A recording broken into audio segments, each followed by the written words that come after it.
Expectancy theory, developed by Victor Vroom, suggests that individuals are motivated to act in a certain way based on the expected outcome.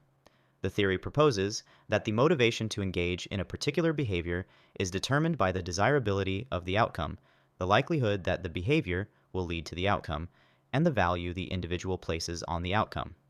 First, let's discuss the three key features of expectancy theory. 1. Expectancy. This refers to the belief that one's effort will lead to the desired performance level. It's about the confidence an individual has that if they put in the necessary effort, they will achieve their goal. This is influenced by factors such as past experiences, self-confidence, and the perceived difficulty of the task. 2. Instrumentality. This is the belief that performing well will lead to a specific outcome or reward.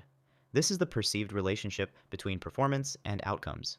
For example, if an employee believes that good performance will result in a promotion, they are more likely to be motivated to perform well. This belief can be influenced by organizational policies, clear communication of rewards, and trust in the management. 3.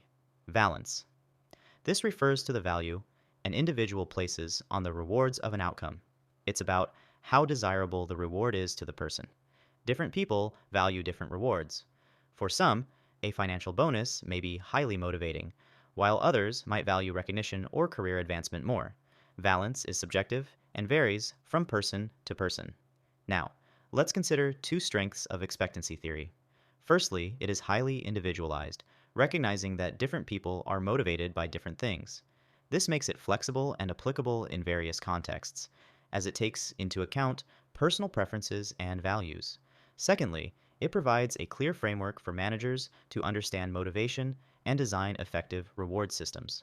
By addressing the components of expectancy, instrumentality, and valence, managers can tailor their approach to increase motivation within their teams.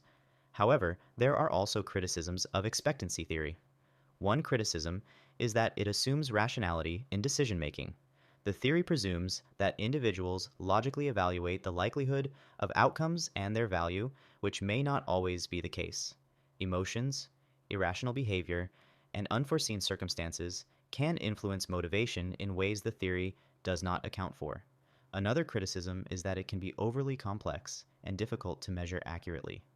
Assessing the individual components of expectancy, instrumentality, and valence can be challenging, and the interplay between these elements can be intricate.